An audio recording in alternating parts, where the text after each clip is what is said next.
Stress belly fat हे पुरुषांमध्ये जे आपण म्हणतो ना विसरल फॅट, पोटावरचं जी काही चरबी असते ती स्पेशली खूप घातक असते. म्हणजे तुमचं ओव्हरऑल जिम करणाऱ्या माणसाचं पोटावरचं वजन जास्त नाही, पोटावरचा फॅट जास्त नाही, पण वजन त्याचं समजा एक 85-90 पर्यंत आहे तरी ते ओके आहे. पण ज्याचं फक्त पोटच जास्त आहे, हातपाय बारीक आहेत, अशा माणसांचं पोटावरचं फॅट हे त्यांना सगळ्या प्रकारच्या आजारांना कारणीभूत ठरू शकतं.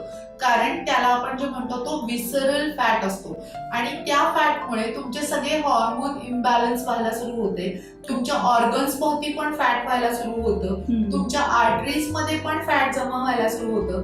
त्याच्यामुळे ज्यांच्या पोटावरचं फॅट जास्त आहे त्यांनी तातडीनं स्वतःची जीवनशैली बदलणं गरजेचं आहे आणि जीवनशैली बदलली तरच ते फॅट तुमचं कमी होणार आहे. जीवनशैली बदलणं म्हणजे काय, मी आता जसं म्हटलं तसं की लवकरात लवकर जेवणाचा प्रयत्न करा, एकाच वेळी जास्त खाऊ नका, डिवाइड करा तुमचं मील सो तुम्हाला क्रेविंग्स पण कमी होतील, रात्रीची झोप व्यवस्थित घ्या, तुमच्या ताण तणावाला बॅलन्स करायला शिका, म्हणजे तुमचं बेली फॅट हे ऑटोमॅटिक कमी होणार आहे.